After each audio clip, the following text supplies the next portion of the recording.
یا المسیح الدجال جسے کہا گیا ہے اس کو وہ قتل کرے۔ تو المسیح الدجال یہ تو ایک شخص معین، البتہ دجالی فتنہ صرف ایک شخص معین کے ساتھ نہیں متعلق، بلکہ اس کے لیے جو احادیث آئی ہیں ان کا جب ہم تتبع کرتے ہیں، ان سب کو جب جمع کرتے ہیں تو معلوم ہوتا ہے کہ وہ ایک خاص کیفیت ہے، ایک خاص دور میں کچھ ایسی کیفیات پیدا ہو جائیں گی کہ جن کو دجالی فتنے سے تعبیر کیا گیا۔ وہ کیفیات کیا ہیں؟ میں کچھ احادیث کے حوالے سے وہ میں نوٹ کر کے لایا ہوں، آج آپ کے سامنے رکھ رہا ہوں۔ پہلی بات یہ معلوم ہوتی ہے کہ اس دور میں، اس دجالی فتنے میں، انسان کو جو قواعد طبعیہ ہیں، جو قدرت کی طاقتیں ہیں، کائناتی قوتیں، ان پر غیر معمولی غلبہ، اقتدار، اختیار حاصل ہو جائے گا، اور وہ دجال متصرف ہوگا ان تمام قواعد طبعیہ پر، بالکل ایسے انداز میں جیسے کبھی انبیاء کرام علیہ السلام کو اللہ تعالیٰ معجزے عطا فرماتا۔ وہ معجزے کہ جو اللہ تعالیٰ کے فضل و کرم سے اللہ کے رسولوں کو عطا ہوئے ہیں، گویا کہ وہ سب کی سب کیفیات ہیں کہ جو دجال کے بارے میں قرآن مجید یا احادیث نبویہ میں وارد ہے۔ مثلا پہلی بات یہ بتائی گئی کہ اس کے لیے فاصلہ بے معنی ہو کر رہ جائے گا، انتہائی تیز رفتاری ہوگی جو اسے حاصل ہوگی۔ چنانچہ الفاظ یہ ہے کل غیث سے استدبرت بردی، وہ ایک ایسے طوفان کے مانند جو ہے وہ سیلاب آئے گا کہ جیسے کوئی بہت زوردار آندھی جو ہے اس کے ساتھ طوفان آیا کرتا ہے۔ آپ سائیکلون کا تصور کیجئے کہ جس طریقے سے وہ ایک انتہائی تیز رفتار ہوا جو ہے وہ طوفان کو لے کر آتی ہے، کس طور سے وہ کتنا پھیلے گا۔ ایک اور حدیث میں الفاظ ہے فلا تدع قریۃ الا حبطتها فی 40 لیلہ، یہ مسلم شریف کی روایت ہے حضرت نواس بن سمعان رضی اللہ تعالیٰ عنہ۔ کوئی قریہ تک نہیں چھوڑے گا دنیا کی کوئی آبادی چھوٹی سی چھوٹی جس میں وہ نہیں پہنچ جائے گا 40 دن کے اندر اندر۔ یہ اس کی تیز رفتاری کا عالم ہوگا، گویا کہ میں تعبیر کر رہا ہوں اسے ان الفاظ سے کہ فاصلہ بے معنی ہو کر رہے گا۔ اسی کے ضمن میں بعض اور روایات آئی، سواری جو ہے اس دجال کی اس کو گدھے سے تعبیر کیا گیا، اس لیے کہ ظاہر بات ہے اس دور میں اور کسی شے کا اگر تذکرہ کیا جاتا ہے ہوائی جہاز کا یا راکٹس کا تو وہ تو لوگوں کی سمجھ میں نہ آتا، اور پہلے انہیں ساری سائنس پڑھانی پڑتی تب وہ الفاظ استعمال کرتے، لہٰذا وہ اس کا خچر، اس کا جس پر سواری ہوتی ہے۔ لیکن اس کے تیز رفتاری کے لیے الفاظ آئے ہیں کہ اس کا ایک قدم اگر مکے میں ہوگا تو دوسرا قدم شام میں جا کر پڑے، اور الفاظ یہ آئے ہیں کہ اس کے دونوں کانوں کے درمیان فاصلہ جو ہے وہ 40 باع کا یعنی 80 ہاتھ کا ہو۔ بلکہ حضرت علی رضی اللہ تعالیٰ عنہ کے خطبے میں جو اس کا بیان ہوا ہے کہ اس کا ایک کان جو ہے وہ 30 ہاتھ لمبا کان ہوگا اس کا۔ ابھی ذرا یہ صرف احادیث آپ سنتے جائیے، پھر اس کے بارے میں ان سب کو جوڑ کر جو ہمیں نتیجہ نکالنا ہے اس پر گفتگو بات کرو۔ اسی طرح آواز کا معاملہ کہ اس کی آواز 4 ٹانگے عالم میں بیک وقت سنی جائے۔ الفاظ یہ ہے ینادی بصوت لہو یسمع لہو ما بین الخافتین، وہ ایک ایسی آواز کے ساتھ پکارے گا کہ جسے مشرق و مغرب کے مابین رہنے والا ہر شخص سنے۔ اس کی آواز جو ہے گویا کہ وہ تمام فاصلوں کے جو پردے ہیں اس کے لیے وہ حائل نہیں رہیں گے، بلکہ یہ کہ اس کی آواز جو ہے پوری دنیا میں مشرق و مغرب میں بیک وقت سنائی گئی۔ تیسری بات معلوم ہوتی ہے کہ علاج معالجہ وہ اس انتہا کو، اور عمل جراحی اس انتہا کو پہنچ جائے گا۔ یہاں وہ الفاظ آئے ہیں جو قرآن مجید میں حضرت مسیح کے معجزات کے لیے آئے۔ حضرت مسیح کے الفاظ جو ابرئ الاکمہ والابرص، کہ میں مادر ذات اندھے کو اور جو کوڑھ کا مرض تو ان دونوں کو میں ٹھیک کر دیتا ہوں۔ حضرت مسیح علیہ السلام صرف ہاتھ پھیرتے تھے، اور مادر ذات جو نابینا ہے، اندھا، بینائی اس کی آ جاتی تھی، اور کوڑھی جو ہے اس کے جسم پر ہاتھ پھیرتے تھے، اس کا کوڑھ درست ہو جاتا۔ ابرئ الاکمہ والابرص، وہی الفاظ آئے حدیث میں کہ دجال کو یہ قدرت حاصل ہے۔ نمبر 2 یہ کہ وہ یحیی الموتیٰ، جیسے کہ حضرت مسیح کے الفاظ ہیں وہ یحیی الموتیٰ، میں زندہ کرتا ہوں مردے کو۔ حضرت مسیح فرماتے تھے ایک مردے کو قم باذن اللہ، وہ کھڑا ہو جاتا تھا۔ بالکل اسی طریقے سے دجال کو بھی قدرت حاصل ہو جائے گی کہ وہ مردوں کو زندہ کرے گا۔ مزید وضاحت ایک حدیث میں یہ ہے کہ وہ ایک شخص کو آری کے ساتھ بیچ میں سے چیرے گا، 2 ٹکڑے کر دے گا، پھر سینے گا اور زندہ کر دے گا۔ معلوم یہ ہوا کہ علاج معالجے کا علم، اور دوسرے یہ کہ جراحی کا علم جو ہے وہ اپنی ان بلندیوں کو پہنچے گا کہ اس حد تک انسان کی رسائی ہو جائے۔ چوتھی بات، اس کو زمین اور فضا پر اس قدر غلبہ حاصل ہو جائے گا، الفاظ یہ حدیث کے یامر السماء ختم تھا، آسمان کو حکم دے گا بارش برسا اور وہ بارش برتا ہے، والارض فتنبت، اور زمین کو حکم دے گا کہ فصلیں اگا اور وہ اگائے گی، ویمر بالخربۃ فیقول لها اخرجی کنوزک، اور وہ کسی ویرانے پر سے گزرے گا، اسے حکم دے گا ویران چٹیل میدان، اور حکم دے گا کہ اپنے خزانے نکال، اور فرمایا اس کا نتیجہ یہ نکلے گا فَتَتَّبِعُهُ قُلُوبُهَا، تو اس زمین کے جو خزانے ہیں وہ نکل کے اس کے ساتھ چلنے شروع ہو جائیں گے۔ زمین پر قدرت، فضا پر قدرت، بارش کا حکم ہوگا وہ بارش ہو جائے گی، آسمان بارش برسائے گا، زمین اپنے خزانے اگل دے گی۔ پانچویں بات، وَيُبْعَثُ مَعَهُ الشَّيَاطِينُ عَلَى صُورَةِ مَن مَاتَ، اس کے ساتھ کچھ ایسے شیاطین مبعوث ہوں گے کہ جو ان صورتوں کو اختیار کریں گے ان لوگوں کی جو مر چکے، من الآباء والامہات والمعارف، جو آباء و اجداد اور مائیں اور دادیاں اور جو بھی جان پہچان والے لوگ ہیں جو فوت ہو چکے ہوں گے، وہ ان کی صورت اختیار کریں گے۔ فَتَأْتِيَ أَحَدَهُمْ فَيَقُولُ أَلَسْتُ فُلَانًا أَلَسْتَ تَعْرِفُنِي، پھر وہ آئے گا اور وہ شیاطین آئیں گے اور انسان سے کسی سے بات کریں گے، کیا تم مجھے نہیں پہچانتے؟ کیا میں تمہارا فلاں رشتہ دار نہیں ہوں؟ اپنی نشانیاں بیان کریں گے اور لوگ پہچانیں گے۔ یہ وہ احادیث ہے کہ جن کا جو نتیجہ نکلتا ہے اس کو پہچان لیجئے۔ وہ نتیجہ یہ ہے کہ حضور صلی اللہ علیہ وسلم نے دجالی فتنے کے جو اوصاف بیان کیے یا جو علامات بیان کی، ان کا حاصل یہ ہے کہ سائنس اور ٹیکنالوجی کی وہ بلندیاں انسان کو حاصل ہو جائیں گی کہ جو چیزیں کبھی رسولوں کے معجزوں سے ظہور پذیر ہوتی تھی، وہ قوانین طبیعہ پر تصرف کے باعث خود انسان کرنے لگے۔ یہ ہے در حقیقت حاصل۔ چنانچہ آج آپ دیکھیے وہ جو اس کا گدھا ہے وہ ہمارے آج کل کے ہوائی جہاز ہے، اور آپ کو معلوم ہے کہ یہ رڈار جو ہیں ان کے ہوائی جہازوں کے، یہ بالکل اینڈز پر ہوتے ہیں ان کے بازوؤں پر، اور یہی ان کے کان ہیں، انہی سے انہیں وہ معلومات حاصل ہوتی ہے۔ خود ان کی لمبائی چوڑائی جو ہے وہ کتنی ہے، اور پھر یہ کہ ان کے درمیان فصل جو ہے وہ 80 ہاتھ کا یا 40 ماہ کا وہ موجود ہے، اور جہاز کی ایک اڑان اب تو کہیں بات پہنچ گئی کہ آپ کو معلوم ہے کہ پوری دنیا کے گرد بھی ایک جہاز جو ہے وہ چکر لگا لیتا ہے چند گھنٹوں کے اندر۔ لیکن یہ ہے کہ عام جو رفتار ہے اس میں بھی ایک پڑاؤ سے دوسرے پڑاؤ تک، ایک جگہ سے جس کو ہاپ کرنا کہتے ہیں، یہ بھی کم سے کم 500-700 میل کا عام طور پر سفر جو ہے وہ جہاز طے کر رہا ہے۔ اسی طریقے سے ہماری جو سائنس کی، خاص طور پر جو طبی سائنس ہے، اب اس میں جس طریقے سے کہ زندہ رکھا جاتا ہے انسانوں کو، اور وہ ویجیٹیبل چاہے کہا گیا ہے ان کو ہیومن ویجیٹیبل، لیکن یہ کہ دل کی دھڑکن بھی چلائے جا رہے ہیں، خوراک بھی پہنچا رہے ہیں، آدمی جو ہے وہ زندہ سال ہر سال تک زندہ رہا ہے۔ اور یہ کہ سرجری بعض جانوروں پر تو یہ بات ہو چکی ہے کہ کاٹے گئے ہیں اور پھر ان کو سی دیا گیا ہے، جوڑ دیا گیا ہے۔ یہ تمام جو بھی معجزے ہیں اس وقت سائنس دکھا رہی ہے۔ اسی طرح اگر یہ معجزہ دیکھنا ہو کہ زمین لک و دک زمین، جہاں کہیں کوئی آثار نہیں تھے کسی ایک پتے تک کے اگنے کے، اگر وہاں لہلہاتے ہوئے آپ کو چمن دیکھنے ہو، تو ویسے سب سے پہلے تو یہ معاملہ ہوا تھا اسرائیل نے جو کر کے دکھایا تھا، لیکن اب تو آپ ابو ظبی چلے جائیے، سعودی عرب میں چلے جائیے۔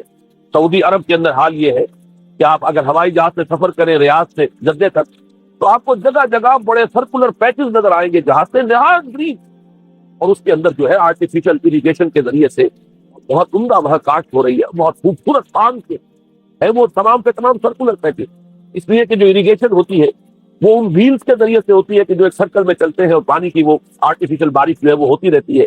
باقی یہ کہ فضا سے آرٹیفیشل رین، یہ تو بہت ہی سادہ سی بات ہے کہ فضا کے اندر ایٹماسفیرک کنڈیشن کو ذرا تبدیل کیا جائے تو بارش آ جاتی ہے۔ اور باقی رہ گیا آواز کا، یہاں سے باہر جانا، وہ تو آواز ہی نہیں، تو آپ صورتیں دیکھ رہے ہیں۔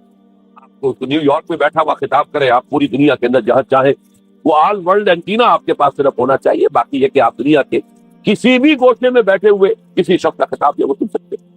تو معلوم یہ ہوا کہ در حقیقت یہ جو دجالی فتنہ ہے، یہ جس کے اوصاف جو بیان کیے گئے، ابھی میں اس کو لفظ فتنہ سے تعبیر نہیں کر رہا، اسے جس چیز نے فتنہ بنایا وہ ابھی میں آپ سے عرض کروں گا، لیکن یہ جتنے اوصاف حدیث میں آئے، جتنی صفات بیان ہوئی ہے، جو قواعد وہاں سامنے آ رہے ہیں، ان سب کا حاصل تو ایک لفظ میں یہ ہے کہ سائنٹیفک ڈیولپمنٹ اور ٹیکنالوجیکل ڈیولپمنٹ وہ اس درجے کی ہو جائے گی کہ قواعد طبیعہ پر، فورسز آف دی نیچر پر انسان کو تصرف اور تسلط حاصل ہو جائے گا، اور وہ انہیں استعمال کرے گا، اور اس طریقے سے اس کے اندر وہ ساری کی ساری کیفیات جیسے کہ آج ہم دیکھ رہے ہیں اپنی نگاہوں کے سامنے وہ پیدا ہو جائے۔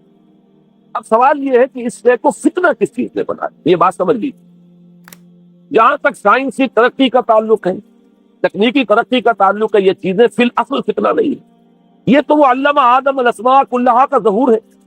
اللہ تعالیٰ نے ازل میں حضرت آدم علیہ السلام کو جو صلاحیت عطا فرما دی تھی، یہ ایکسفولیشن ہے اس کا ظہور ہے۔ جیسے کہ آم کی گٹھلی میں آم کا درخت ہے، لیکن ظاہر بات ہے کہ اس کو درخت بننے میں وقت لگتا ہے، پہلے وہ 2 پتے نکلتے ہیں، پھر وہ بڑھتا ہے معاملہ، کئی سال میں جا کر وہ درخت جو ہے وہ جوان ہوگا، وہ پھل دے گا۔ اسی طریقے سے یوں سمجھیے کہ بالقوہ وہ علم حضرت آدم علیہ السلام کو دے دیا گیا، یعنی وہ صلاحیتیں ودیت کر دی گئی، وہ فیکلٹی، سمع اور بصر اور فؤاد، دیکھو سنو نتیجہ نکالو اور آگے بڑھو۔ آپ نے چیز دیکھی، ایک سنی، نتیجہ نکالا، اس کو نوٹ کیا، آگے بڑھے، پھر کوئی چیز دیکھی، پھر کوئی سنی، اپنے سابق جو نتیجہ آپ نے نکال کر محفوظ کیا تھا اپنی میموری میں، اس کے ساتھ اس کو ٹیلی کیا، کوئی اور نتیجہ نکل آیا اور آگے بڑھے۔ تو یہ تو سٹیپ بائی سٹیپ، قدم با قدم انسانی علم آگے بڑھ رہا ہے۔ یہ ہرگز فتنہ نہ ہوتا، میرے الفاظ پر توجہ کیجیے، اگر اس کے ساتھ متوازن طور پر ایمان اور روحانیت کا ارتقا بھی ہوتا ہے، اگر اس کے ساتھ اللہ کی معرفت، اللہ کی محبت، آخرت کا ایمان، منزل انسان کی جو ہے وہ آخرت ہے، دنیا نہیں ہے، اگر یہ چیزیں ساتھ کے ساتھ ہوتی تو یہ ہرگز فتنہ در حقیقت اسے جس نے بنایا ہے وہ یہ ہے کہ کچھ ایسے اسباب ہوئے ہیں، اور وہ اسباب آج مجھے بیان کرنے کہ در حقیقت موجودہ عیسائیت اس کا سب سے بڑا سبب، اس کے نتیجے میں ایک بہت بڑا گیپ ہے، اپالنگ گیپ ہے، بڑا مہیم خلا ہے، بڑی وسیع خلیج ہے جو حائل ہو چکی ہے کہ ایمان اور روحانیت ختم ہوتے چلے گئے، اور یہ ٹیکنیکل اور سائنٹیفک ڈیولپمنٹ بڑھتی چلی گئی۔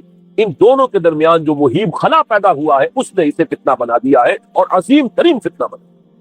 ورنہ اگر اس کے ساتھ ہی اللہ پر ایمان، آخرت پر ایمان، اور انسان کے اندر ایمانی کیفیات، اس کی روحانی کیفیات اگر یہ بھی برقرار رہتی، بلکہ اس کے ساتھ متوازن طور پر ان کو ترقی کرنا چاہیے، تو یہ ہرگز فتنہ نہیں ہے۔ تو پہلی بات یہ سمجھ لیجئے کہ اگرچہ دجالی فتنے کے جو صفات، اس کے اوصاف، اس کی علامات، اس کے مظاہر جو بھی حدیث کے ذریعے سے ہمیں معلوم ہے، جس کا میں نے ابھی آپ کے سامنے تذکرہ کیا، وہ سب در حقیقت تعبیر ہے اس دور کا، جو محاورہ ہے، اس دور کی جو زبان ہے، اس دور میں جن الفاظ سے گفتگو کی جا سکتی تھی، اس دور کے ایڈیم میں آج کی جو سائنٹیفک اور ٹیکنالوجیکل ترقی ہے، گویا کہ اس کی تعبیر کی گئی ہے کہ وہ دجالی فتنہ ہوگا۔ لیکن اس شے کو فتنہ بنانے والی شے در حقیقت یہ ہے کہ ایک بہت بڑی خلیج حائل ہو چکی ہے ایمان اور روحانیت، اور دوسری طرف سائنٹیفک اور ٹیکنالوجیکل ڈیولپمنٹ میں، ان دونوں کے درمیان اتنا بودھ اور فخر پیدا ہو گیا ہے کہ جس کی وجہ سے اس نے فتنے کی شکل اختیار کی۔ اس کا سبب کیا ہے، آج ہمیں اس پر غور کرنا ہے۔ دیکھیے حضرت مسیح علیہ السلام کا دین، اور جیسا کہ میں نے عرض کیا ہے، سورہ کہف کے پہلے رکوع میں تذکرہ انہیں کا ہو رہا ہے، وَيُنذِرَ الَّذِينَ قَالُوا اتَّخَذَ اللَّهُ وَلَدًا مَا لَهُم بِهِ مِنْ عِلْمٍ وَلَا لِآبَائِهِمْ كَبُرَتْ كَلِمَةً تَخْرُجُ مِنْ أَفْوَاهِهِمْ يَقُولُونَ إِلَّا كَذِبًا فَلَعَلَّكَ بَاخِعٌ نَفْسَكَ عَلَىٰ آثَارِهِمْ إِن لَّمْ يُؤْمِنُوا بِهَٰذَا الْحَدِيثِ أَسَفًا۔ ان آیات کا پہلے ترجمہ آپ سن لیجئے، جو پہلی آیات ہے ان کا ترجمہ ہم کر چکے۔ کل حمد اس اللہ کے لیے ہے جس نے اپنے بندے پر کتاب نازل فرمائی اور اس میں کوئی کجی نہ رکھی، جو بالکل سیدھی ہے اور خبردار کرتی ہے ایک ایسی بڑی عظیم اور مہیم جنگ سے کہ جو خاص اللہ کی طرف سے ہوگی، اور بشارت دیتی ہے مومنین کو جو نیک عمل کریں کہ ان کے لیے بہت بڑا اور بہت عمدہ اجر ہے، ماکثین فیہ ابدا، وہ اس میں رہیں گے ہمیشہ ہمیشہ۔ وَيُنذِرَ الَّذِينَ قَالُوا اتَّخَذَ اللَّهُ وَلَدًا، اب دوہرا کر بات آئی، اور تاکہ خبردار کر دے ان کو جنہوں نے یہ کہا کہ اللہ نے کسی کو اپنا بیٹا بنایا۔ مَا لَهُم بِهِ مِنْ عِلْمٍ، نہیں ہے ان کے پاس اس کے بارے میں کوئی علم، وَلَا لِآبَائِهِمْ، نہ ان کے آباء و اجداد کے پاس کوئی علم تھا، کوئی عقلی دلیل نہیں، کوئی اللہ کی اتاری ہوئی کسی کتاب میں، اللہ کے اتارے ہوئے کسی صحیفے میں اس کے لیے سند نہیں۔ وَلَا لِآبَائِهِمْ كَبُرَتْ كَلِمَةً تَخْرُجُ مِنْ أَفْوَاهِهِمْ، بہت بڑی بات ہے کہ جو نکل رہی ہے ان کے منہوں سے، إِن يَقُولُونَ إِلَّا كَذِبًا، نہیں بول رہے یہ، نہیں کہہ رہے یہ مگر جھوٹ۔ فَلَعَلَّكَ بَاخِعٌ نَفْسَكَ عَلَىٰ آثَارِهِمْ، تو اے نبی صلی اللہ علیہ وسلم شاید کہ آپ اپنے آپ کو ہلاک کر لیں گے ان کے آثار پر۔ یہ آثار کے لفظ کو میں بھی یوں کا تو رکھ رہا ہوں، بعد میں اس کی وضاحت کروں گا۔ إِن لَّمْ يُؤْمِنُوا بِهَٰذَا الْحَدِيثِ أَسَفًا، اگر یہ لوگ ایمان نہ لائے اس حدیث پر، یہ حدیث قرآن، اس پر اگر یہ ایمان نہ لائے، جیسے کہ وہاں فرمایا گیا تھا اگر رحمت خدابندی میں داخل ہونا ہے اے بنی اسرائیل تو یہ شاہدرہ ہے رحمت خدابندی کا قرآن حکیم، آؤ اور داخل ہو جاؤ۔ یہاں پر ان عیسائیوں کو متنبہ کیا جا رہا ہے اگر وہ اس حدیث پر، یہ حدیث اللہ، اللہ کی کتاب، احسن الحدیث کتاب متشابہہ وبأی حدیث بعدہ یؤمنون، اگر اس اللہ کی حدیث پر، اللہ کی کتاب پر یہ ایمان نہ لائے تو جو ان کے آثار ہوں گے، جو نتائج نکلیں گے، ان پر اے نبی شاید کہ آپ اپنے آپ کو صدمے اور رنج اور غم سے ہلاک کریں۔ یہ ہے در حقیقت وہ آیات کے جن میں تذکرہ ہو رہا ہے عیسائیت کا۔ لیکن عیسائیت سے مراد کیا ہے اسے سمجھیے۔ حضرت مسیح علیہ السلام کا دین تو بعین ہی وہی دین تھا جو دین آدم سے لے کر محمد تک صلی اللہ علیہ وسلم وعلیہ الصلوۃ والسلام جتنے انبیاء آئے ہیں ان کے دین میں کوئی فرق نہیں۔ دین توحید وہی ایمان، البتہ شرائع کے اندر شریعتوں میں کچھ تفصیلی احکام میں فرق ہوا ہے، شریعت موسوی اور شریعت محمدی میں اللہ صاحب الصلوۃ والسلام تھوڑا تھوڑا فرق ہے، دین ایک ہی ہے۔ شرع لکم من الدین ما وصى به نوحا والذی اوحینا الیک وما وصینا به ابراہیم وموسیٰ وعیسیٰ، دین میں تو ہم نے وہی سے تمہارے لیے بھی معین کی ہے مسلمانوں کہ جس کی کہ ہم نے نوح کو وصیت کی تھی اور جس کی کہ ابراہیم کو اور موسیٰ کو اور عیسیٰ کو وصیت کی، دین ایک ہے، ان الدین عند اللہ الاسلام۔ تو دین مسیحی بھی وہی تھا بعید نہیں جو دین محمدی ہے اور دین موسوی صلی اللہ علیہ وسلم علیہ الصلوۃ والسلام۔ البتہ حادثہ جو نہایت عظیم پیش آیا وہ یہ ہے کہ ساؤل اس کا نام تھا پہلے، جس نے کہ اپنی زندگی میں حضرت مسیح علیہ السلام جب تک موجود تھے دنیا میں شدید انہیں تکلیفیں پہنچائی، شدید ایذائیں پہنچائی، ان کی مخالفت پر کمر بستہ رہا، لیکن اس کے بعد جب انہیں اٹھا لیا گیا یا عیسائیوں کے عقیدے کے مطابق وہ سولی دے دیے گئے، اور اس کے بعد ان کا عقیدہ بھی یہ ہے کہ سولی پانے کے بعد پھر وہ زندہ ہو کر آسمان پر چلے گئے، جبکہ ہم یہ سمجھتے ہیں اور ہمارا ایمان ہے کہ انہیں سولی دی نہیں گئی بلکہ انہیں تو پہلے ہی اٹھا لیا گیا تھا، ان کی جگہ کوئی اور ہے۔ انجیل برنباس نے یہ بات بالکل واضح کر دی کہ در حقیقت وہی حواریین میں سے جس نے کہ غداری کی تھی اور پکڑوایا تھا، مخبری کی تھی، وہی ہے جس کی شکل بنا دی گئی تھی حضرت مسیح علیہ السلام کے جیسی مانند، اور وہ شخص ہے کہ جو پوری طرح بہرحال عیسائیت اس وقت جو اس کا عقیدہ ہے اور جو ہمارا عقیدہ اور ایمان ہے، ان دونوں کی روح سے حضرت مسیح علیہ السلام آسمان پر اٹھا لیے۔ اس کے بعد اس نے دین مسیحی میں نقب لگانے کے لیے، جو دین مسیح اصل دین اسلام تھا، اس کو کرپٹ کرنے کے لیے، ڈسرپٹ کرنے کے لیے، اس میں نقب لگانے کے لیے اس نے اپنے ایک مکاشفے کا ذکر کیا کہ میں آ رہا تھا سفر میں کہ مجھے حضرت مسیح نظر آئے ہیں آسمانوں میں، اور انہوں نے مجھے کہا ہے کہ اے ساؤل تو مجھے کیوں ستاتا ہے اور تو فلاں جگہ جا اور میرے نام سے نبوت کر۔ اس کے بعد اس نے لبادہ اوڑھا عیسائیت کا، اور اس نے آ کر جس طرح عبداللہ ابن سبا نے محمد الرسول اللہ صلی اللہ علیہ وسلم کے دین میں نقب لگائی، اسی طریقے سے اس شخص نے دین مسیحی میں نقب لگائی۔ فرق یہ ہے کہ دین محمدی صلی اللہ علیہ وسلم کیونکہ یہ آخری دین تھا، اب کوئی اور رسول آنے والا نہیں تھا، اللہ تعالیٰ کی طرف سے اس دین کو، اس شریعت کو ایک پروٹیکشن حاصل ہے، لہذا ایک جزء کی حد تک گمراہی جو ہے پھیل سکی، کل پر محیط نہیں ہوئی۔ لیکن بدقسمتی سے دین مسیحی کے بارے میں یہ ہوا کہ کچھ عرصے تک تو کشمکش رہی ہے، اصل دین مسیحی پر بھی جو کاربند لوگ تھے اور جو اس کے اوپر مستقیم رہے وہ قائم کچھ عرصے تک رہے ہیں، لیکن ہوتے ہوتے تقریباً اس دور تک آ کر جب کہ حضور کی بعثت ہوئی ہے، اصل دین مسیحی کے ماننے والے تقریباً ختم ہو چکے تھے، شاذ لوگ رہ گئے تھے، اور ان میں بھی یہ جرت نہیں تھی کہ اپنے اصل دین کا وہ اظہار کر سکتے، بلکہ ہوتے ہوتے ان 600 سالوں کے اندر یہ ہوا کہ وہی پولزم جو ہے در حقیقت اس نے ہی مسیحیت کی شکل اختیار کر۔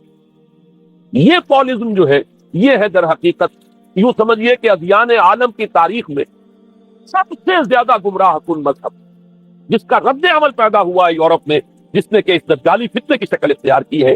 میں یہ چاہتا ہوں کہ اس کے ضمن میں چند باتیں آج آپ کے سامنے رکھوں۔ پول نے جو دین مسیحی میں یا دین اسلام میں جو صحیح دین ہے اللہ کا، اس میں 3 تبدیلیاں بنیادی کی۔ سب سے پہلا تو وہی جو قرآن کہہ رہا ہے الذین قالوا اتخذ اللہ ولدا، مسیح کو حضرت مسیح علی نبینا علیہ الصلوۃ والسلام انہیں خدا کا بیٹا قرار دیا، اور اس میں بھی نوٹ کیجئے بیٹے کے لیے عربی زبان میں 2 لفظ ہیں، ابن اور ولد۔ ابن کا لفظ دو معنیین ہے، 2 معنی ہے اس کو، ابن بیٹے کو بھی کہتے ہیں، اور ابن کا کوئی معنوی تعلق بھی ہو سکتا ہے، صرف بیٹا نہیں۔ ابن السبیل مسافر کو کہتے ہیں، راستے کا بیٹا، یعنی چونکہ راستے کے ساتھ اس کا ایک تعلق ہے، راستہ چل رہا ہے، وہ تو ابن السبیل ہے۔ ابن الوقت، وقت کا بیٹا، وہ وقت کا بیٹا اس معنی میں نہیں ہے، بلکہ یہ ہے کہ جو ہر وقت جو ہے حالات کے مطابق گرگٹ کی طرح اپنا رنگ بدلتا چلا جائے، چلو تم ادھر کو ہوا ہو جدھر کی، وہ ابن الوقت ہے۔ تو ابن الوقت اسی طریقے سے جو میں نے دوسری مثال دی ہے، ان کو اگر آپ سامنے رکھیں گے تو معلوم یہ ہوا کہ ابن کے تو دونوں معنی ہو سکتے ہیں، لیکن ولد یہ بالکل مخصوص ہے اولاد کے معنی میں۔ ولد یہ تو گویا کہ صلبی اولاد، اور عیسائیت وہ ہے مذہب کہ جس نے کہ بدترین شرک کی صورت اختیار کی ہے، اور ان کے ہاں عقیدے میں یہ الفاظ ہے کہ مسیح اللہ کا، خدا کا صلبی بیٹا ہے، تاکہ کوئی شک نہ رہ جائے کہ کوئی اور نسبت ہے جسے ابن سے تعبیر کیا گیا، کوئی اور تعلق ہے جس کے لیے یہ لفظ اختیار کیا گیا، صلبی کا لفظ استعمال کیا گیا ہے کہ یہ خدا کا صلبی بیٹا۔ اور یوں سمجھیے اب اس کا جو نتیجہ نکلا کہ بیٹا اگر کسی کا ہے تو ظاہر بات ہے کہ وہ ہم جنس ہے، ہم نو ہے اپنے باپ کا۔ انسان کا بیٹا انسان ہوگا، سید زادہ جو ہے سید کا بیٹا سید ہوگا، مغل کا بیٹا مغل ہوگا، گھوڑے کا بیٹا گھوڑا ہوگا، گدھے کا بیٹا گدھا ہوگا۔ معلوم یہ ہوا کہ بعین ہی جو کچھ باپ ہوتا ہے وہی بیٹا ہوتا ہے۔ لہذا اس لفظ نے در حقیقت شرک کی بدترین صورت اختیار کی کہ بالکل اللہ کے برابر، اللہ کا ہم نو، گویا کہ بدترین شرک جو ہے شرک فی الذات ہے۔ اور شرک فی الذات کی بدترین صورت یہ ہے کہ جو عیسائیت میں آئی ہے کہ حضرت مسیح علیہ السلام کو اللہ کا صلبی بیٹا قرار دیا۔ اب اس کے نتیجے میں کیونکہ ظاہر بات ہے کہ آخر بائبل بھی موجود تھی، اس بائبل کو ایک دم کیسے ختم کر دیتا سینٹ پال کہیں یا بہرحال میں تو لفظ سینٹ اس کے ساتھ استعمال نہیں کرنا چاہتا، لیکن چونکہ ہمیں یہ ہدایت ہے قرآن مجید کی بھی کہ جو باطل معبود بنا لیے جاتے ہیں انہیں بھی ہم کو ان کے لیے توہین والے الفاظ استعمال نہ کرے، لہذا میں یہ لفظ استعمال کر رہا ہوں، ورنہ جی تو چاہتا ہے کہ کوئی اور لفظ اس کے لیے استعمال کیا جائے۔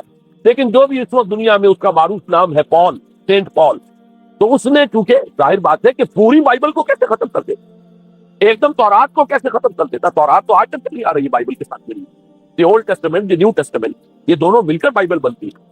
لہذا اب گورکھ دھندا بنانا پڑا انہیں، وہ تثلیث والا گورکھ دھندا، تین میں ایک، ایک میں تین، توحید بھی ہے تثلیث بھی ہے، تین میں ایک، ایک میں تین۔ اور یہ وہ شے ہے کہ جس نے عقیدے کا تعلق عقل سے منقطع کر دیا۔ اسے سمجھ میں آنے والی بات ہے، تین میں ایک، ایک میں تین، ایک گورکھ دھندا ہے۔ نتیجہ انہوں نے یہ نکالا کہ ڈوگما در حقیقت اس کا عقل سے کوئی تعلق، ڈوگما بس عقیدہ ہے، اور اس عقیدے ہی کے اوپر سارے دین کی بنیاد ہے، باقی وہ عقل میں آئے نہ آئے، عقل کے لیے قابل قبول ہو یا نہ ہو۔ یہ بات اچھی طرح سمجھ لیجئے کہ اگرچہ ہمارے ہاں ہم بھی یہ بات کہتے ہیں کہ بہت سے حقائق جو ہے کائنات کے وہ ایسے ہیں کہ جن تک عقل کی رسائی نہیں، اس کے لیے ہم مجبور ہیں، محتاج ہیں وہی کی ہدایت کے۔ لیکن دو چیزوں میں فرق کیجئے، ایک ہے عقل سے ماورا ہونا اور ایک ہے عقل کے خلاف ہونا، ان دونوں چیزوں میں زمین و آسمان کا فرق ہے۔ ایک وہ حقائق ہے کہ جو عقل از خود ان تک رسائی حاصل نہیں کر سکتے، لیکن جب وہ سامنے آتے ہیں تو عقل تسلیم کرتی ہے کہ ہاں یہ بات سمجھ میں آتی ہے۔ ایک وہ چیزیں ہیں کہ جن کو عقل تسلیم نہیں کرتی، تو ایک ہے مخالف عقل، ایک ہے ورائے عقل، ان دونوں میں زمین و آسمان کا فرق ہے۔ ہمارے دین میں تو عقل کو اپیل کیا گیا، لعلکم تعقلون، لعلہم یعقلون، اولو الالباب الذین یعقلون۔ اب ظاہر بات ہے کہ عقل کو ہاتھوں برہانکم ان کنتم صادقین، لاؤ دلیل اپنی، تو دلیل سے عقل سے اپیل کی گئی۔ اور اس میں وہ رشتہ جو میں نے کئی مرتبہ بیان کیا علامہ اقبال کے اشعار کے حوالے سے کہ عقل گو آستہ سے دور نہیں، اس کی قسمت کے پر حضور نہیں، اور گزر جا عقل سے آگے کہ یہ نور چراغ راہ ہے، منزل نہیں۔ منزل تک تو عقل نہیں پہنچائے گی لیکن راستہ تو دکھاتی ہے، اور جب سے وحی کی روشنی سامنے آتی ہے تو عقل اس کی تصدیق کرتی ہے۔ یہ ہے ہمارا موقف اور یہ ہے عقلی معقول موقف۔ لیکن عیسائیت نے، بلکہ کہنا چاہیے پالزم نے، مجھے یہاں پر لفظ عیسائیت اب استعمال کرنا نہیں چاہیے اس لیے کہ حضرت عیسیٰ سے اب اس کی نسبت نہیں رہی، حضرت عیسیٰ سے اس کی نسبت جو ہے یہ مس نومر ہے، یہ غلط نام ہے۔ دی 100 کا مصنف جو ہے ڈاکٹر مائیکل ہارٹ، اس نے یہ بہت بڑی بات کہی، اس نے کہا در حقیقت موجودہ جو عیسائیت ہے اسے پالزم کہنا چاہیے، یہ پالزم ہے، کرسچینٹی نہیں، اس لیے کہ در حقیقت حضرت مسیح علیہ السلام کی تعلیم جب تک وہ دنیا میں تھے وہ یہ نہیں تھی کہ جو پال نے تھی۔ البتہ اس نے پال کو بہت بڑا شخص مانا، اس میں کوئی شک نہیں، اس لیے کہ اس نے تاریخ کے دھارے کا جو ہے وہ رخ موڑ دیا ہے، اللہ تعالیٰ کے صحیح دین کو گویا کہ قلع قمع کر کے ایک نیا دین اس طریقے سے پھیلایا ہے کہ آج بھی شاید دنیا میں کثیر ترین تعداد عیسائیت ہی کے نام لیواؤں کی ہے، واللہ عالم، یا شاید گوتم بدھ کے ماننے والوں کی ہے۔ بہرحال یہ کہ بہت بڑی تعداد میں آج حضرت مسیح علیہ السلام کی طرف جو منسوب ہے غلط طور پر دین، اس کے نام لیوا دنیا میں، اس اعتبار سے وہ یقیناً اس کا تو حق لگتا ہے کہ اس کا نام بھی اس کتاب میں آئے کہ جس نے تاریخ کے اوپر اثرات اپنے پیدا کیے۔ اور حضرت مسیح علیہ السلام جب تک دنیا میں تھے، عیسائیت کی حقیقت بنی اسرائیل یا یہودیت کے ایک فرقے سے زیادہ نہیں، ڈکٹیٹ نہیں ہوا تھا یہ دین حضرت موسیٰ علیہ السلام کے دین سے، لیکن یہ کہ پال نے اسے بالکل ایک مستقل بذات ایک جدا گانا دین کی شکل دے دی ہے۔ تو یہ پالزم نے در حقیقت سب سے پہلا کام یہ کیا کہ عقل سے بالکل تعلق منقطع کر دیا۔ عقیدہ ڈوگما جو ہے وہ خلاف عقل، جو بات عقل میں آئے نہ آئے بس مان لی۔ تو پہلی تو یوں سمجھیے کہ نقب جو لگی ہے دین کے اندر وہ اس تثلیث کے حوالے سے، اور تثلیث کا گورکھ دھندا خلاف عقل، لہذا ڈوگما کی جو اس کا لفظ استعمال ہوا ہے کہ بس اس کو تو ہم مانیں گے چاہے وہ عقل کے لیے قابل قبول ہو یا نہ ہو۔ دوسرا، اس سے بھی زیادہ دیکھیے ایک سے ایک بڑھ کر اینٹ رکھی جا رہی ہے، خشت اول چون حد میں مار کر تاثریا میرا دیوار سے۔ دوسرا، کفارے کا عقیدہ جو مبنی ہے صلیب کے عقیدے پر۔ مسیح نے انتہائی ذلت کی موت، یعنی صلیب کی موت جو ہے وہ خود کہتے ہیں کہ انتہائی ذلت کی موت تھی۔ یہ ذلت کی موت کا پیالہ اس لیے پیا تاکہ اس کے ماننے والوں کی طرف سے کفارہ ادا ہو جائے۔ مسیح کفارہ ادا کر چکا ہے، اب جو شخص بھی مسیح کو مان لے گا اس کی گویا کی نجات ہو گئی، اس کا عمل سے کوئی تعلق، عمل ہو نہ ہو، بد کردار ہو، اچھا کردار والا ہو، نیک ہو، بھلا ہو، جیسا بھی ہو، برا ہو، بدماش ہو، لچا ہو، لفنگا ہو، مسیح کو مان لے، صرف ماننے پر، اس لیے کہ مسیح تو اس کی طرف سے کفارہ پیش کرتے ہیں۔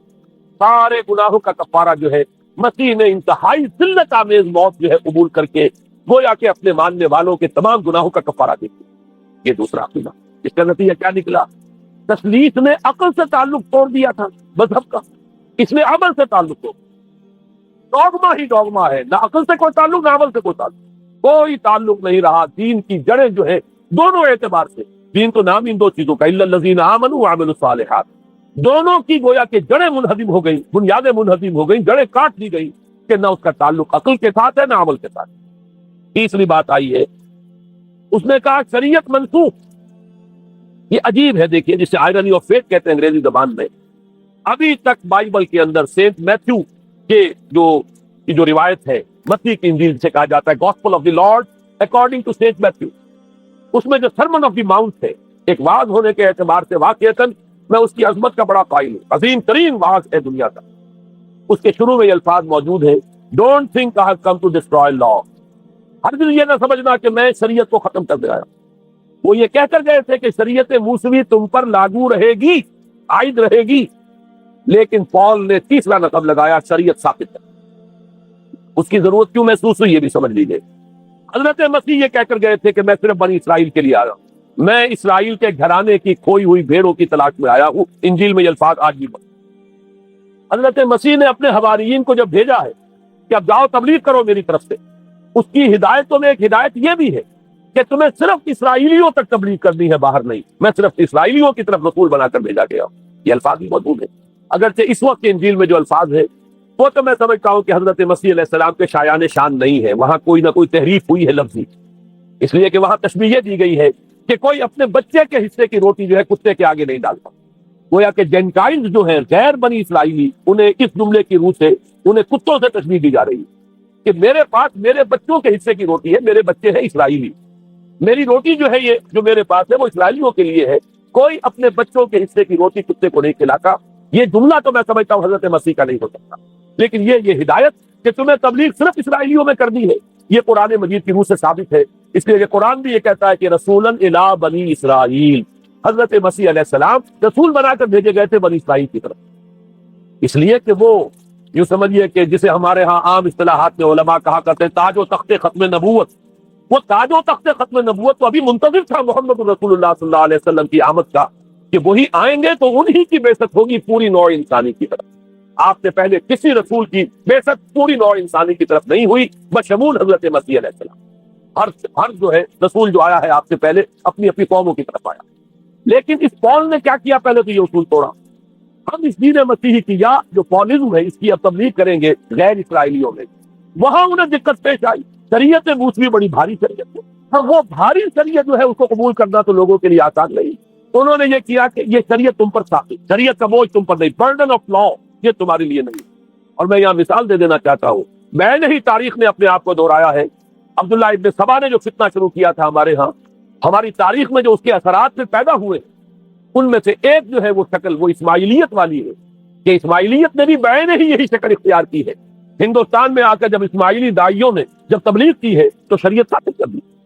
آج آپ کو جو اسماعیلی ملیں گے ان کے ہاں کوئی شریعت نہیں ہے، کوئی نماز ہے، مسجد ان کی ہوتی نہیں، جماعت خانہ ہوتا ہے، وہ کلب گھر ہے، آتے ہیں جمع ہوتے ہیں، کھانا کھاتے ہیں، اللہ اللہ خیر صلی اللہ کی باتیں چیتیں کرتے ہیں، ان کے اوپر شریعت ہے ہی نہیں، نہ روزہ ہے نہ نماز ہے۔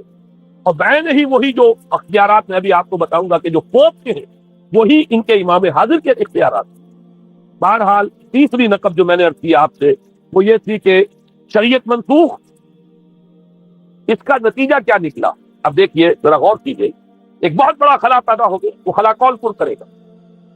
شریعت کے بارے میں سارے اختیارات اب پوپ کو حاصل، وہ جس چیز کو چاہے حلال کر دے، جس چیز کو چاہے حرام کر دے۔ جس چیز کو چاہے قرار دے دے کہ یہ ممنوع ہے، جس چیز کی چاہے اجازت دے دے، اس لیے کہ اب شریعت تو نہیں خلا ہے، اس میں سوالات تو پیدا ہو گئے، یہ کام کیا جائے یا نہ کیا جائے، کون کرے گا؟ تو جب شریعت ختم ہوئی تو سارا اختیار پوپ کے ہاتھ میں آ گیا۔ یہ میں بعد میں ذرا اور تفصیل سے بتاؤں گا کہ کیسے کیسے اختیارات پھر مذہبی طبقے کے ہاتھ میں آئے ہیں، جس کے نتیجے میں تاریخ انسانی میں ورسٹ فارم آف تھیوکریسی پیدا ہو۔ تھیوکریسی کسے کہتے ہیں؟ جو آج کی اصطلاح میں گالی، تھیوکریسی۔ قائد اعظم کے جملے آپ نے کئی پڑھے ہوں گے، اسلام میں کوئی تھیوکریسی نہیں، مذہبی طبقے کی حکومت نہیں اسلام، اور 100% درست ہے۔ تھیوکریسی کہتے ہیں ایک مذہبی حلقے کی، مذہبی طبقے کی حکومت، اس کے ہاتھ میں اختیارات آتے ہیں۔ اور قرآن مجید میں اسی وجہ سے ان کے اوپر الزام لگایا گیا، اتخذوا احبارهم ورهبانهم اربابا من دون اللہ، انہوں نے اپنے علماء اور صوفیوں کو اللہ کے سوا اپنے معبود بنا لیا۔ حضرت علی ابن حاتم رضی اللہ تعالیٰ عنہ جب ایمان لائے، یہ حاتم طائی جو مشہور ہے سخاوت میں، ان کے بیٹے ہیں، قبیلہ طے سے ان کا تعلق ہے، حاتم طائی تو طے سے ہے، ان کے بیٹے عدی ہیں، یہ عیسائی تھے۔ یہ جب ایمان لائے اور پھر انہوں نے قرآن پڑھا تو انہیں ایک اشکال ہوا کہ قرآن مجید میں تو ہم پر الزام لگایا گیا ہے کہ اتخذوا احبارهم ورهبانهم اربابا من دون اللہ۔ عرض کیا انہوں نے، ڈرتے ڈرتے عرض کیا ہوگا حضور کی خدمت میں کہ حضور یہ بات تو کچھ درست نہیں معلوم ہوتی، ہم نے تو کبھی اپنے علماء اور رہبان کو خدا نہیں سمجھا، وہ اس مغالطے میں تھے کہ جب تک سجدہ نہ کیا جائے خدا نہیں مانا گیا۔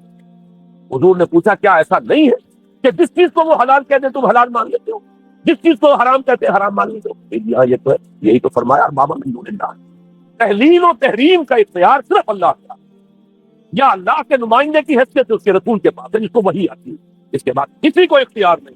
اجتہاد کر سکتا ہے لیکن اجتہاد کے لیے دلیل دینی ہوگی، نص سے، کتاب اللہ سے کوئی دلیل لاؤ، سنت رسول اللہ سے کوئی دلیل لاؤ، استنباط کرو، عقل سے بات کرو، لیکن یہ ہے کہ تحلیل و تحریم یہ خدائی اختیار ہے، اللہ کے ہاتھ میں اس کا اختیار ہے، اور اللہ کے نمائندے کی حیثیت سے زیادہ یہ اللہ کے رسولوں کے ہاتھ میں اختیار آتا ہے، اس کے علاوہ کسی کے لیے، کسی اور کے لیے یہ مان لیا گیا تبھی تو ان کو خدا بنا لیا گیا۔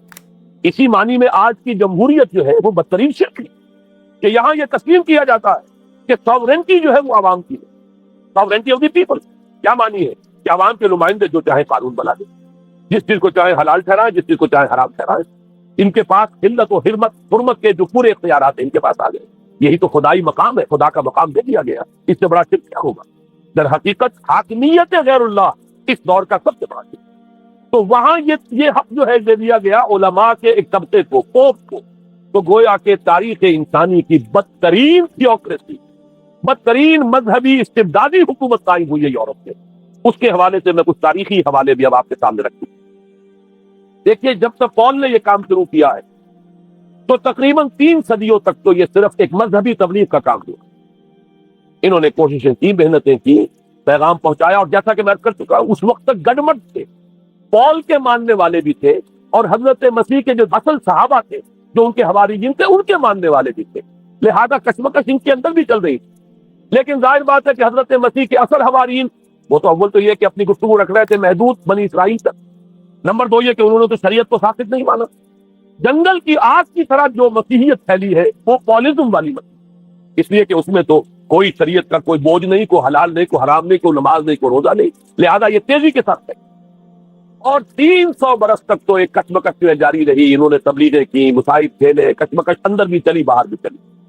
لیکن اس کے بعد قیصر روم کانسٹنٹائن، قسطنطین جسے کہتے ہیں، جس کا یہ قسطنطنیہ ہے، کانسٹنٹائن، اس نے یہ محسوس کیا بالکل اکبر کی طرح، جیسے اکبر نے محسوس کیا تھا کہ میری مملکت کے اندر یہ مذہبی تصادم جو ہے یہ سب سے بڑی یوں سمجھیے کہ انسٹیبلٹی کا سبب ہے، لہذا ان تمام مذہبوں کو ایک ہاون دستے میں ڈال کے کوٹ پیس کر ایک بناؤ۔ وہ جو دین اکبری یا دین الہی جو اس نے کیا تھا اس سیاسی مصلحت کی وجہ سے کہ یہ ہندو مسلم تصادم اور دوسرے مذاہب کا ٹکراؤ جو ہے وہ ہندوستان کو ایک سیاسی وحدت اور ایک اپنی سیاسی عظمت کی طرف پیش قدمی کرنے کا جو راستہ ہے اختیار کرنے سے روکتا ہے، لہذا یہ کام کیا جائے۔ یہی تو قسطنطین نے کیا۔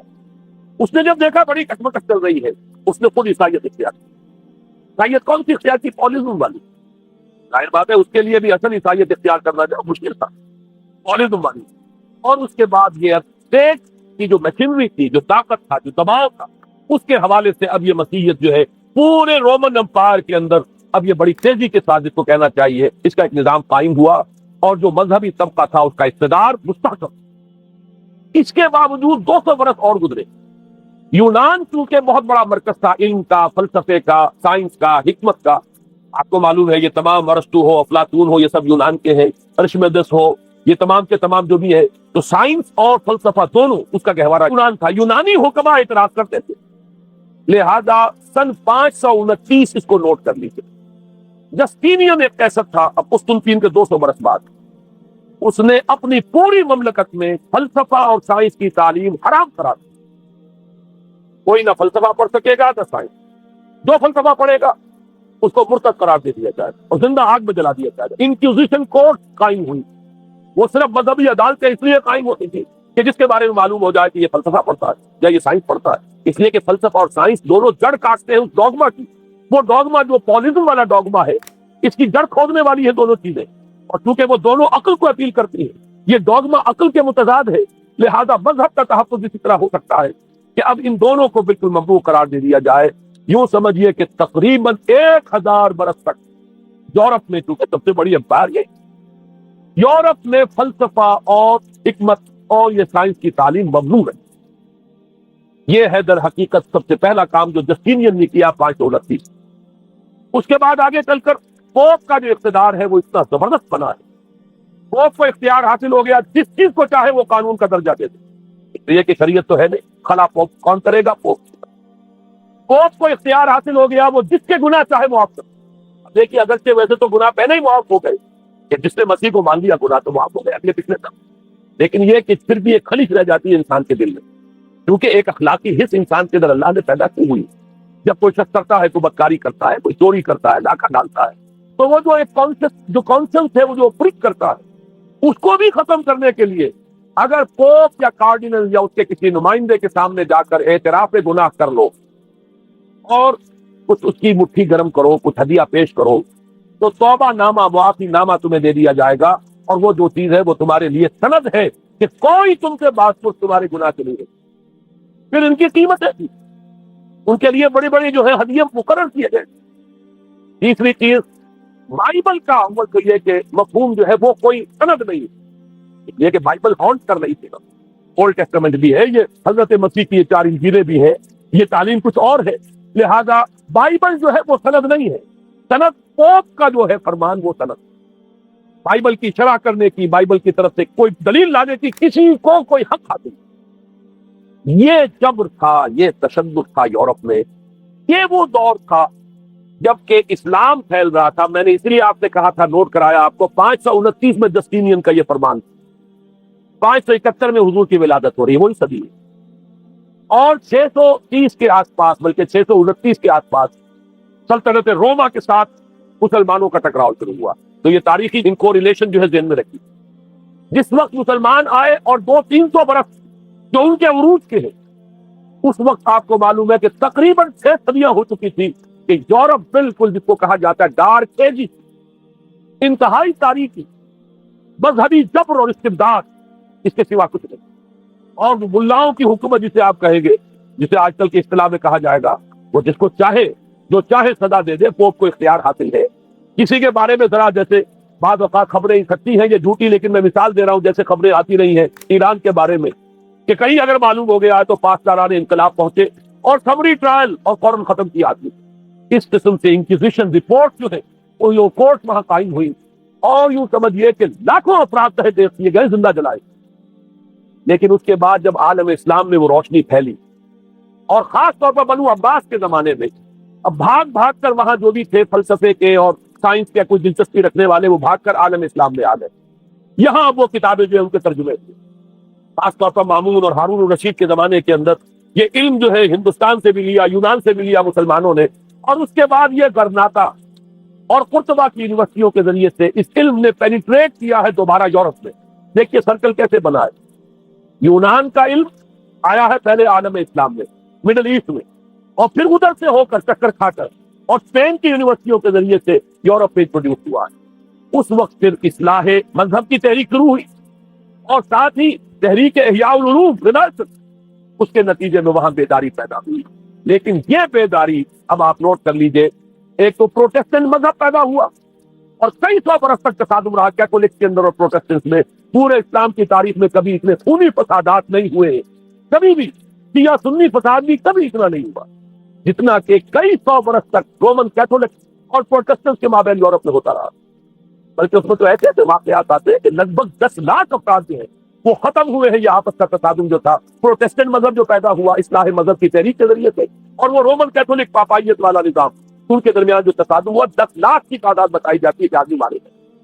بلکہ فرانس کا ایک شہر ہے، وہاں تو 19 دن تک مسلسل قتل عام کیا گیا پروٹسٹنٹ کا، اور وہاں حاملہ عورتوں کے جو ہے پیٹ چاک کر کے بچے نکال کر ان کو بھی جو ہے ختم کیا گیا.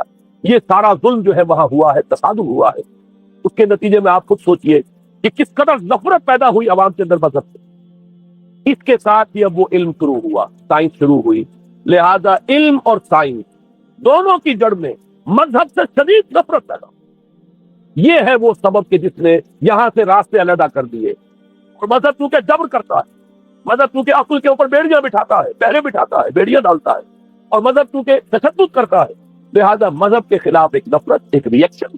یہ ہے اس ساری سائنسی ارتقاء اور سائنٹیفک اور ٹیکنالوجیکل جو ڈیولپمنٹ ہوئی ہے اس کی جڑ میں مذہب سے نفرت جو ہے اس کے بیج بو دیے گئے. اور یہ جو 250-300 سال میں اب یہ جو تناور درخت بن کر آیا ہے کہ ایک طرف سائنس کی ترقی، ٹیکنالوجی کی ترقی آسمان کو چھو رہی ہے.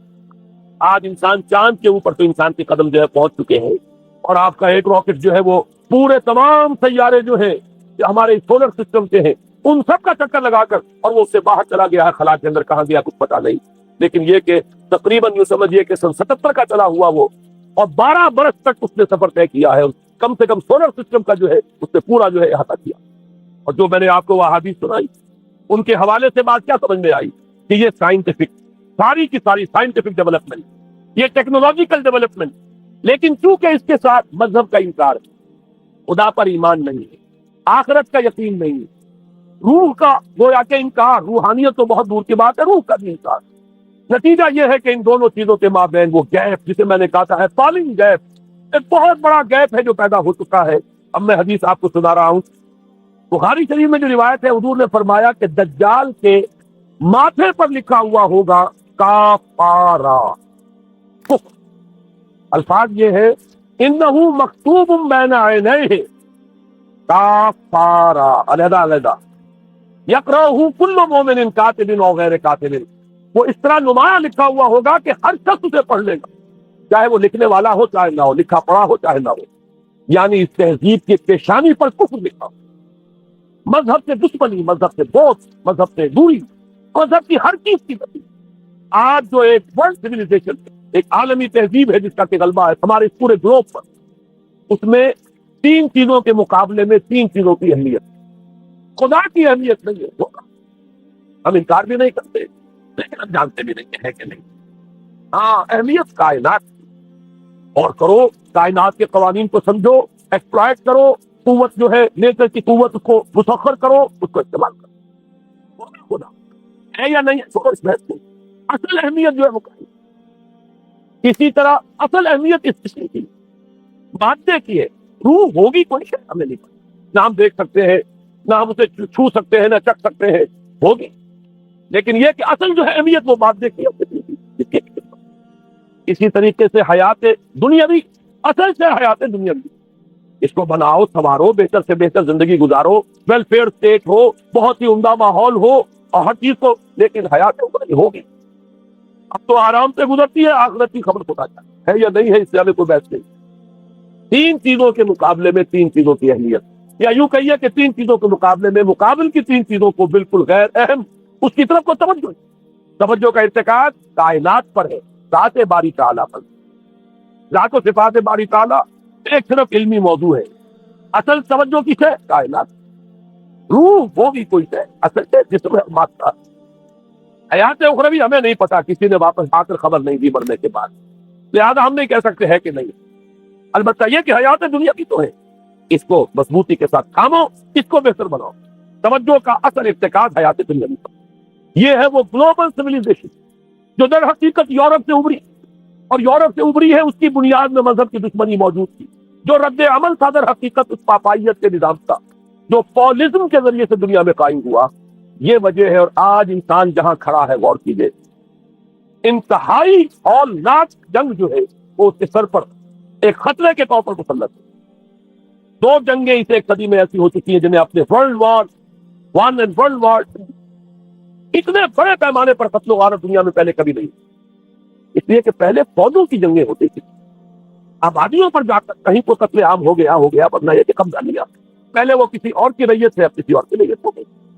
آیا بابر آیا، اس سے پانی پت کے میدان کے اندر ابراہیم لودھی کو شکست دے دی، دلی میں آ کر اس نے کسی کا خون نہیں بہایا، بس وہ آگے تک پتا نہیں ہوئے۔ وہی کئی ہوئے ہیں فتنے یا پھر عذاب الہی آتے رہے ہیں کہ رسولوں کے انکار کی سزا کے طور پر قوم نسیہ منسیہ کی گئی ہے، لیکن جنگیں جو دنیا میں ہوتی تھی وہ جنگوں کا معاملہ جو ہے وہ اس طرح سے ہوتا، وہ فوجوں کے درمیان ٹکراؤ ہوتا تھا، میدان جنگ میں پشتوں کے پشتے لگتے تھے، لیکن اس کے بعد نہیں ہو گیا، کہیں کسی نے بہت غصہ نکال لی۔ لیکن اس صدی میں اب جو جنگیں ہوئی ہیں اس سے تو ملک کے ملک آبادیاں ختم کی، اور جو تیسری جنگ ہوگی یہ جان لیجیے آخر انسان کب تک اسے ٹالے گا۔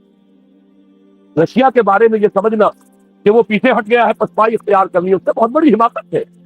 وہ در حقیقت اب ڈپلومیسی کی راہ سے سپریمیسی چاہتا ہے، لہذا تصادم تو ہو سکتا ہے۔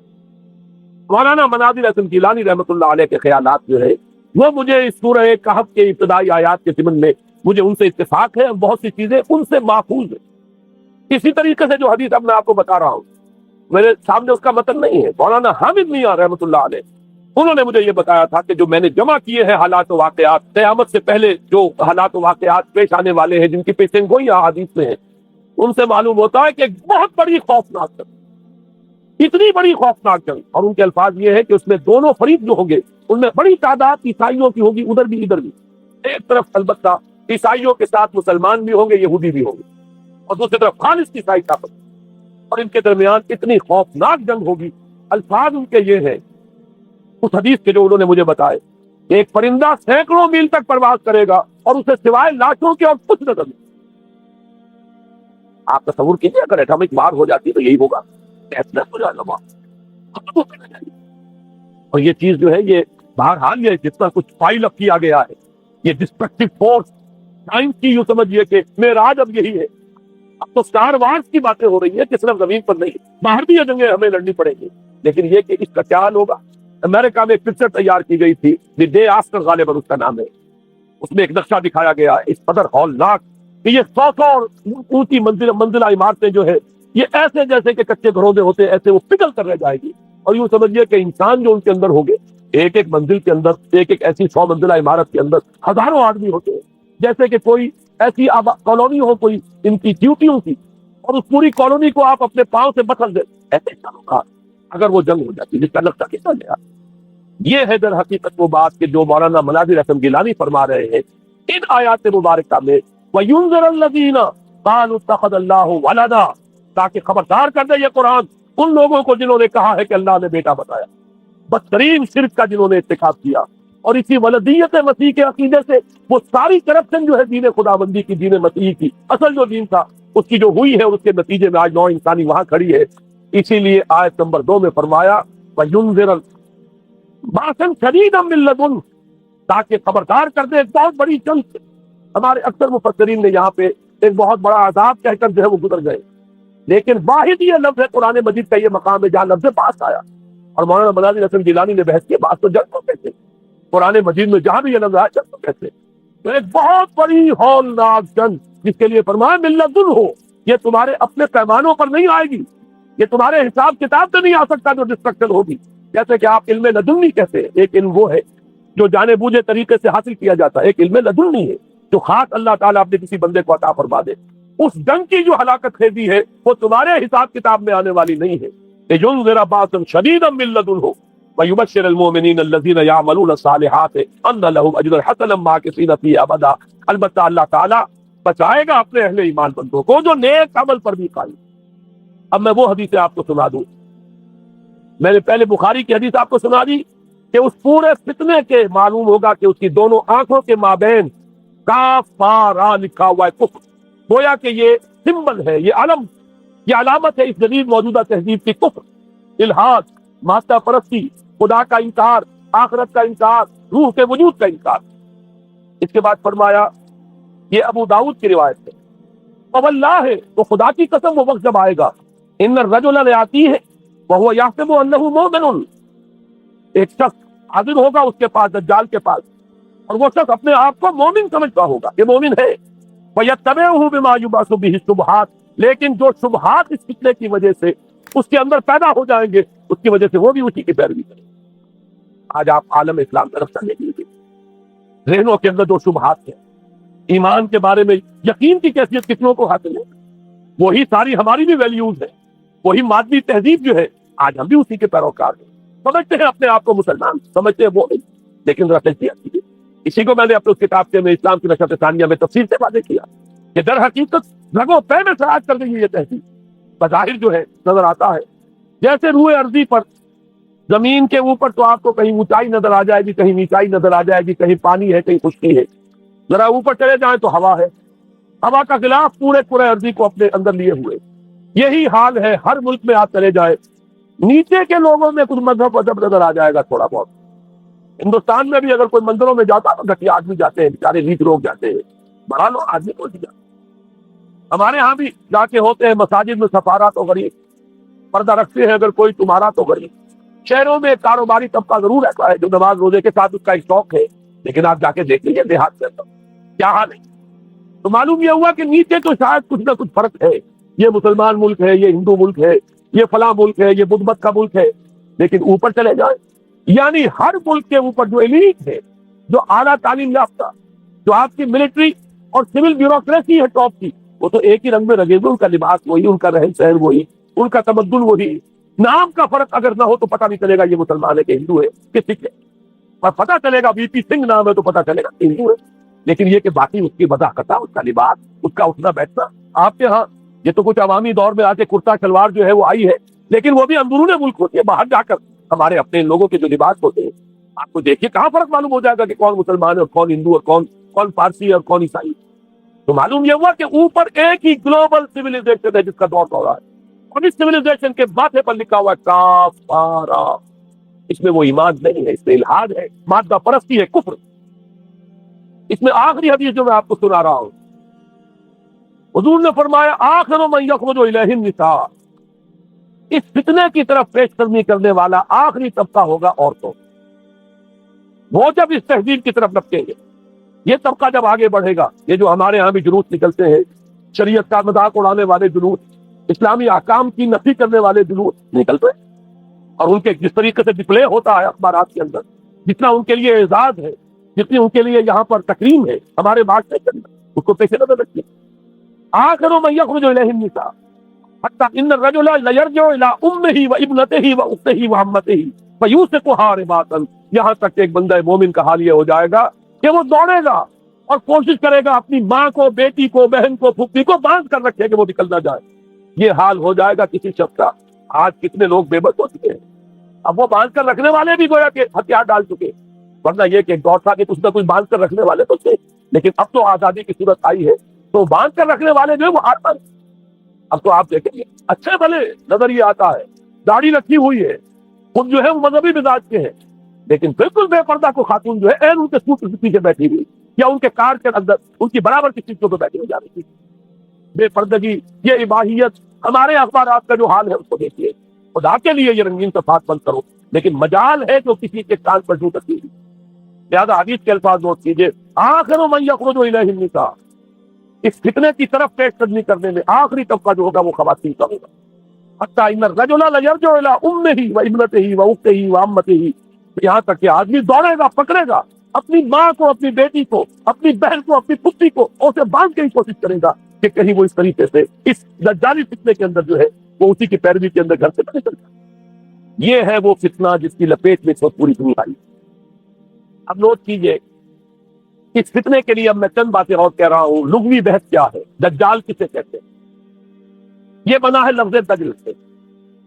دجل اور فریب یہ ہماری زبان میں بھی مستعمل, دجل اور فریب دھوکہ دینے والی سے. ملمہ, حقیقت کچھ ہو اوپر کچھ اور پردہ ڈال دیا گیا, یہ دجل. گندم نمائی جو فروشی دجل ہے, فریب ہے. اسی کے لیے دوسرا لفظ عربی زبان کا جو قرآن میں کثرت سے آیا وہ غرور, دھوکہ. اصل میں یہ دنیا دھوکہ ہے جو حیات اخروی کے لیے پردہ بن کر ہماری آنکھوں پر پڑ گیا. میں وہ آیات اب آپ کو,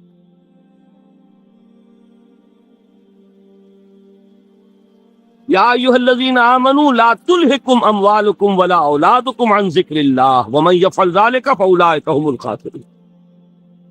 دل کو غفلت میں مت آنے دو.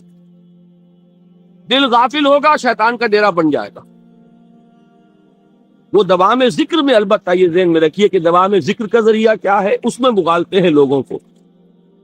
جو سب سے بڑا ذکر ہے اس کو بھولے ہوئے ہیں، اور جو تیسرے چوتھے نمبر کا ذکر ہے اس کو سمجھ بیٹھے ہیں کہ بس یہی ذکر ہے.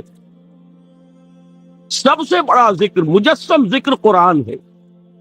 الذکر انا نحن نزلنا الذکر وانا له لحافظون.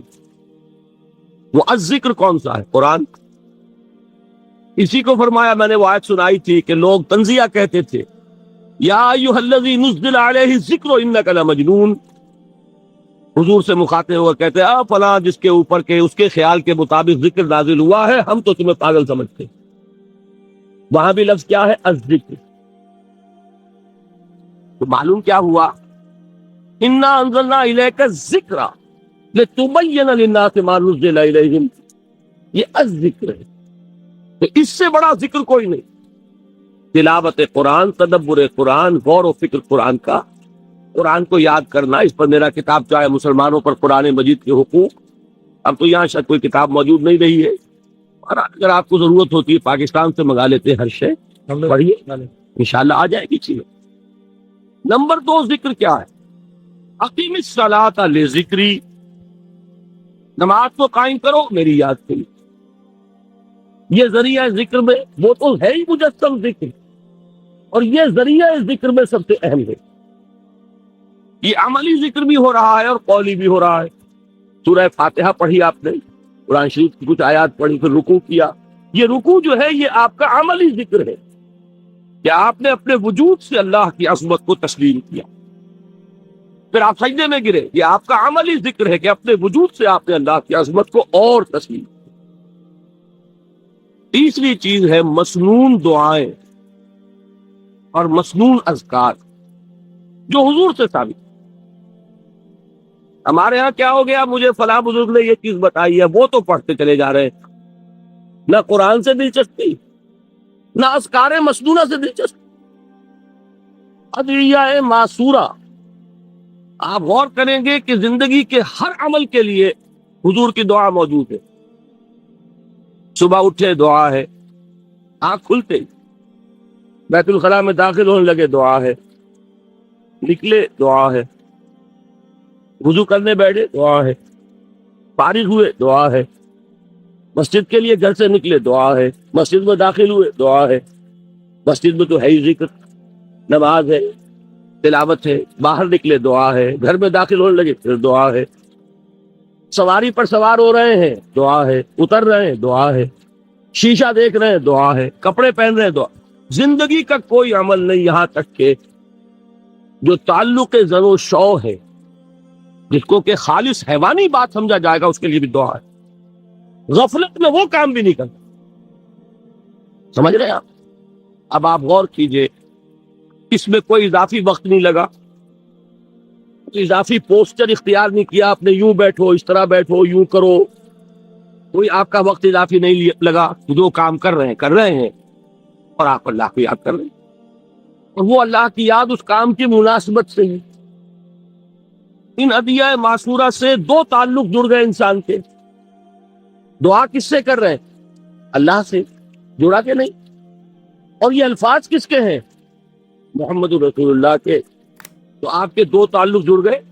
آپ اپنی جی سے گھڑ کر دعا مانگیں گے تو پہلا تعلق تو ہو جائے گا، دوسرا نہیں ہوگا. بہتر سے بہتر دعا مانگ لیں آپ. لیکن حضور سے جو معصور اور مسنون الفاظ جب آپ زبان سے نکالتے ہیں تو آپ کا تعلق اللہ سے بھی ہوا بذریعہ دعا، اور وہ الفاظ چونکہ حضور کے ہیں صلی اللہ علیہ وسلم تو حضور کے ساتھ ہوا. یہ تیسرا کرتا. چوتھے درجے میں میں مانتا ہوں کہ ایک ہوتی ہے خاص کسی شخص کے امراض کی تشخیص کرنے کے بعد تجویز. کوئی اگر طبیب ہے، ماہر طبیب روحانی، وہ آپ کو دیکھے گا تو اندازہ لگائے گا کہ آپ میں کیا کمی ہے، اس کے مطابق آپ کو ذکر بتائے گا. بھئی فلاں آیت کا مراقبہ کیا کرو. کسی میں بزدلی ہوتی ہے، کسی میں مال کی محبت زیادہ ہوتی ہے، کسی میں توکل کی کمی ہے، کسی میں شہرت کی خواہش ہے، نمایاں ہونے کا جذبہ ہے، کسی میں تکبر ہے۔ سب کا ایک سا برس تو نہیں ہوتا نا۔ تو یہ در حقیقت اندھے کی لاٹھی سے نہیں چلنے والی بات، یہ تو ماہر کی کام ہے کہ وہ تجویز کرے کہ تمہارے لیے خاص طور پر ذکر ہے۔ در حقیقت ہمارے جو یہ سلسلے تھے سلوک کے، بڑے ماہر ہوتے تھے یہ لوگ، بڑے ماہر اطباء تھے۔ یہ جو علم نفسیات ہے اس کے ہمارے صوفیاء سے بڑھ کر کبھی کوئی عالم گزرا ہی نہیں دنیا میں۔ فرائیڈ کیا ہے اور ایڈلر کیا ہے اور یونگ کیا ہے، بچے ہیں۔ ہمارے صوفیاء اکرام نے جس طرح انسان کی نفسیات کو سمجھا اور وہ ان کی مناسبت سے تجویز کرتے تھے، لیکن اس کو رکھا جائے گا چوتھے نمبر پر۔ جیسے مولانا احمد علی صاحب فرمایا کرتے تھے، بھائی اس آیت کا مراقبہ کیا کرو۔ مراقبے کیا مانی؟ اب ان الفاظ کو بھی ہم نے خام خواہ کچھ خاص ایک شکل دے دی۔ مراقبہ کیا؟ توجہ کرنا، دھیان کرنا، خاص اس آیت کے اوپر، اس کے معانی پر اپنے ذہن کو جمانا۔ وہ کیوں ہے؟ تاکہ آپ کے اندر جو کمی ہے اس کی تلافی اس سے ہے۔ لیکن یہ کہاں آئے گا؟ چوتھے نمبر، سمجھ گئے؟ تو نفاق سے بچنے کا ذریعہ، پریونشن کیا ہے نفاق سے؟ دوام ذکر۔ نہ تمہیں تمہاری اولاد، نہ تمہارے اموال، نہ تمہاری تجارت، نہ کاروبار اللہ کے ذکر سے غافل نہ کر سکے۔ پنجابی میں کہتے ہیں کہ ہتھ کارول اور دل یاد بن۔ کام کر رہے ہیں آپ، لیکن یہ کہ دل اللہ کے ساتھ لگا ہوا، زبان تر ہے اللہ کی یاد سے۔ جو قرآن یاد ہے، گاڑی میں آپ بیٹھے جا رہے ہیں، 2 گھنٹے آپ کو کار میں لگانے ہیں، تھوڑا شیپ پڑھتے جائیے، اس سے بڑا ذکر ہی کوئی نہیں۔ یہ ہے پریونشن۔ اب اگر مرض ہو جائے تو کیا؟ اس کے لیے 2 چیزیں ضروری ہیں۔ ایک دیکھیے، عجیب ہے یہ، نفاق کا علاج انفاق سے، صرف ایک الف لگا نا۔ انفاق کے معنی اور ہے۔ یہ بنا ہے کس سے؟ نفقت الدراہم، پیسے ختم ہو گئے، مک گئے، یا نفق الفرس، گھوڑا مر گیا۔ تو مال کو کھپانا، لگانا اللہ کی راہ میں، اگر دل میں نفاق کی کوئی آلائش آئی ہے تو اس کا ازالہ ہوگا انفاق فی سبیل اللہ۔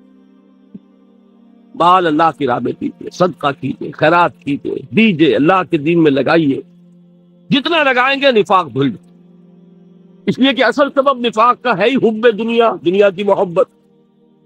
لہذا اس کا ازالہ ہوگا جو سب سے محبوب شے ہے، مال۔ انہ لحب الخیر لشدید، مال محبوب ترین ہے کہ نہیں؟ لہذا اس کو اللہ کی راہ میں لگائیں گے تو وہ نفاق دھل جائے۔ اور ایک اور چیز ہے جو بہت اہم ہے، بہت ہی شعوری طور پر اس کا اہتمام کیجیے۔ جس وقت دین کے کسی فرض کی انسان کو سمجھ آ جائے، اس کا شعور پیدا ہو جائے، پھر ڈیلے نہ ہو۔ ذرا سا ڈیلے جو ہے اس پر عمل کرنے میں، یہ در حقیقت نفاق کو جڑ پکڑنے کا موقع دینا ہے۔ امیڈیٹ ایکشن، ایک بات سمجھ میں آ گئی، فوراً عمل کرو۔ اس میں شیطان کیا کرتا ہے؟ ذرا ٹھہر جاؤ، ابھی دیکھو یہ فرض ہے، یہ ذمہ داریاں ہیں، یہ کرنا ہے، اور پھر لگا دینا اپنے آپ کو۔ بہت سے لوگ کہتے ہیں بس یہ ریٹائرمنٹ کے بعد تو سارا میں دین کے لیے وقت کر دوں گا۔ اول تو خدا کے بندے تمہارے اندر رہ کیا جائے گا ریٹائرمنٹ کے بعد؟ سارا تو کھپ چکو گے، رہ کیا جائے گا؟ دوسرے یہ کہ یہ بھی جان لیجئے کہ کار دنیا کسے تمام نہ کر، ریٹائرمنٹ کے بعد کون فارغ ہو جاتا؟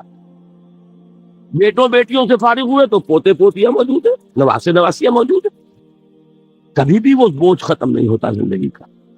وہ تو یہ کہ آج بات سمجھ میں آئی ہے تو آج عمل ہونا چاہیے۔ قرآن مجید میں سورہ انعام میں بڑی شدید وعید آئی ہے،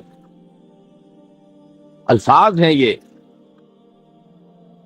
وَنُقَلِّبُ أَفْئِدَتَهُمْ وَأَبْصَارَهُمْ كَمَا لَمْ يُؤْمِنُوا بِهِ أَوَّلَ مَرَّةٍ۔ انسان پر ایک حقیقت کا انکشاف ہوا کہ یہ بات حق ہے، فوراً تسلیم کرے۔ کسی مصلحت کی وجہ سے، کسی بزدلی کی وجہ سے، کسی لالچ کی وجہ سے، کسی اپنی سیادت یا قیادت کی وجہ سے، کیسے مان لوں؟ لوگ کہیں گے کہ یہ نیچے ہو گیا، وہ اونچا ہو گیا جس کی بات مانی، اسی وجہ سے رک گئے۔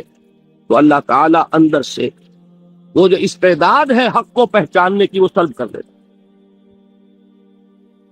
وَنُقَلِّبُ أَفْئِدَتَهُمْ وَأَبْصَارَهُمْ، ہم الٹ دیں گے ان کے دلوں کو بھی اور ان کی آنکھوں کو بھی۔ کیوں؟ كَمَا لَمْ يُؤْمِنُوا بِهِ أَوَّلَ مَرَّةٍ، اس لیے کہ وہ پہلی مرتبہ جب انکشاف حق ہوا ہے وہ ایمان ملا ہے۔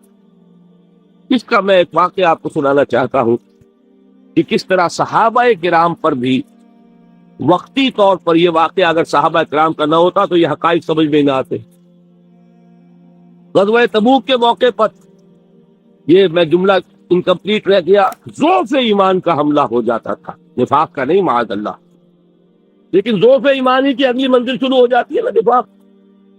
جہاں جھوٹ بولنا شروع کیا نفاق، جھوٹی قسمیں کھانی شروع کی سیکنڈ سٹیج، اور جہاں مومنین صادقین سے بغض اور عداوت پیدا ہو گیا تو تھرڈ سٹیج۔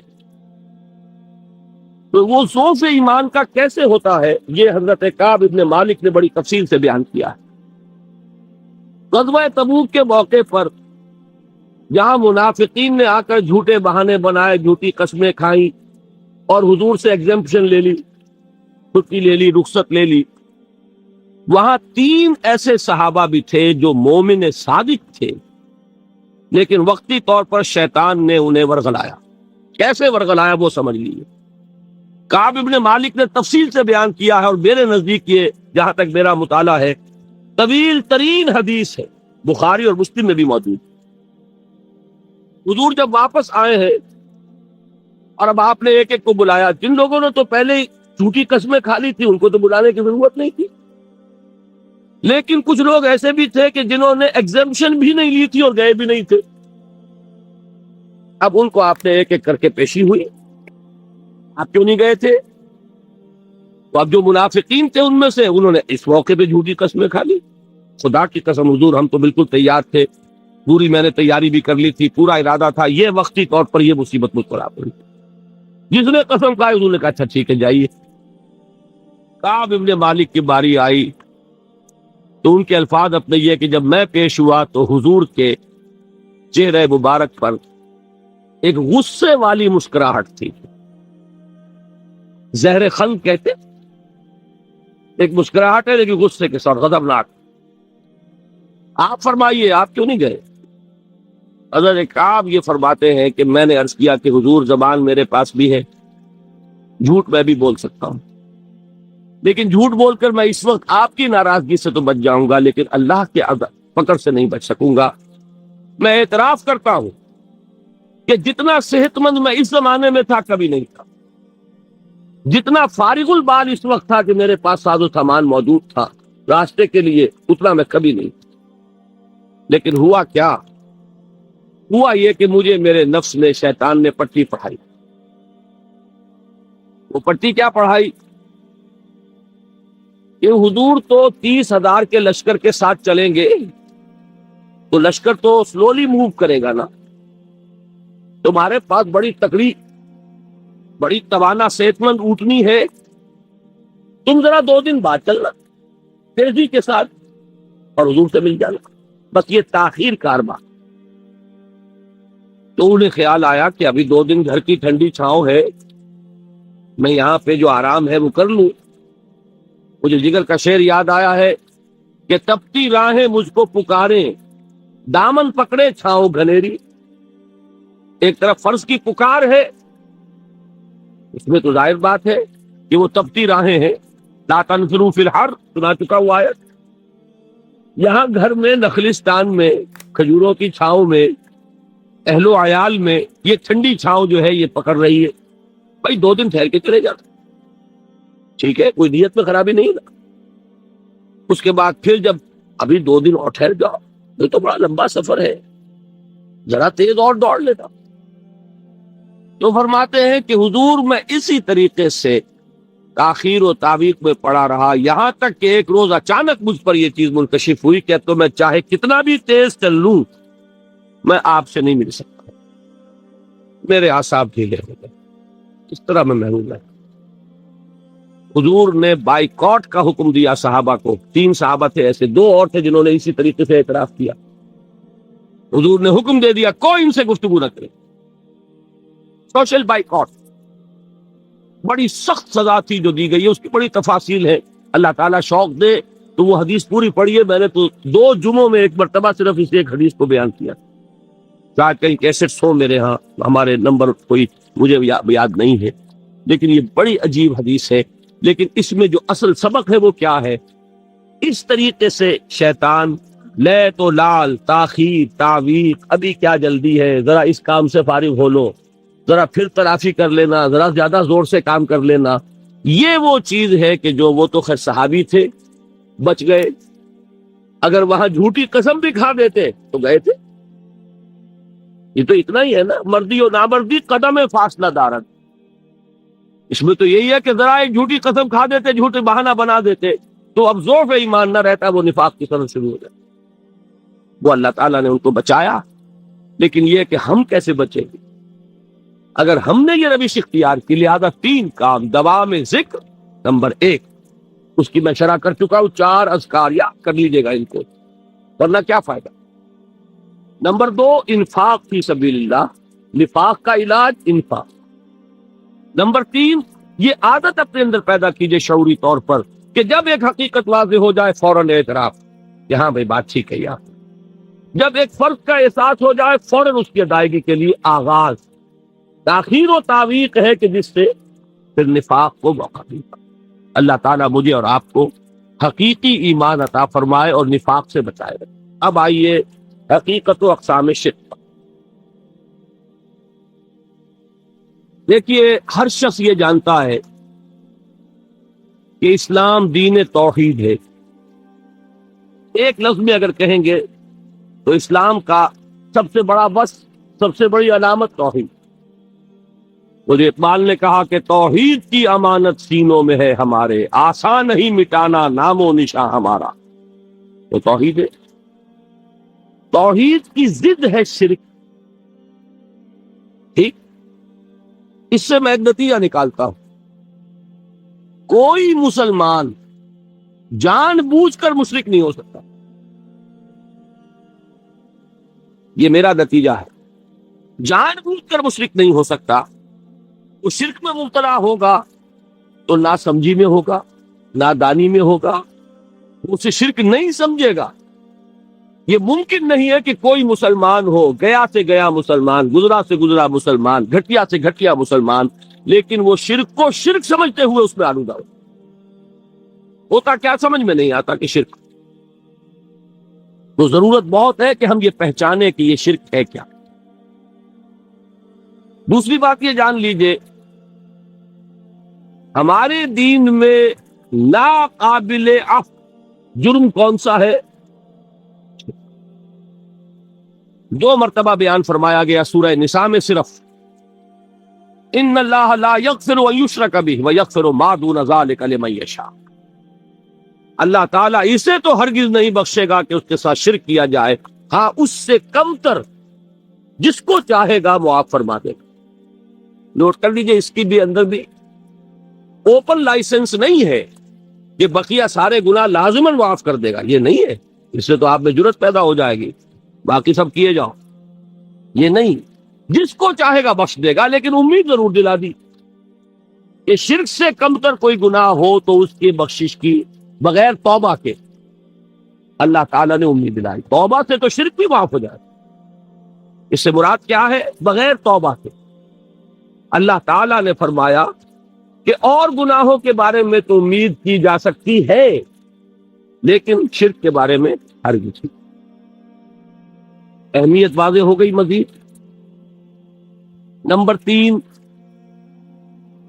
اس شرک کی ہماگیریت کا عالم یہ ہے کہ سورہ یوسف کی آیہ مبارکہ ہے وَمَا يُؤْمِنُ أَكْثَرُهُمْ بِاللَّهِ إِلَّا وَهُمْ مُشْرِكُونَ.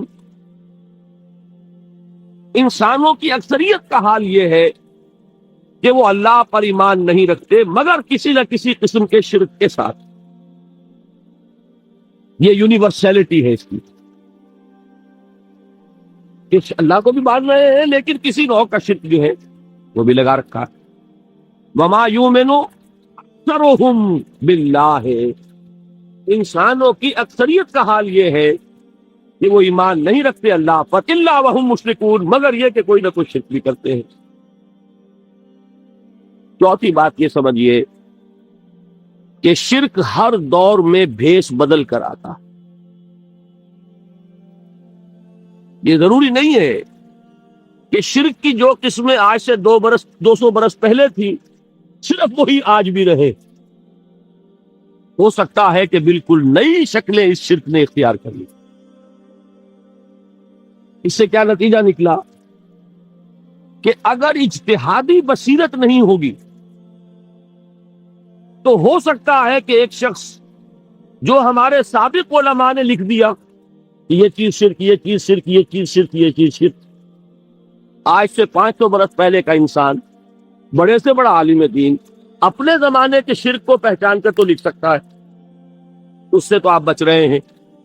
امام ابن تیمیہ نے اس کو شرک قرار دیا، اس کو شرک قرار دیا، اس کو شرک قرار دیا. کوئی شخص ہے جو اس سے تو بچ گیا. امام صاحب کی دی ہوئی بصیرت سے اس نے ان جو اقسام ہے شرک کی ان کو پہچان لیا، لیکن یہ عین ممکن ہے کہ آج کے شرک کو وہ نہ پہچان رہا ہو. اپنی جگہ وہ سمجھ رہا ہو اپنے آپ کو بہت بڑا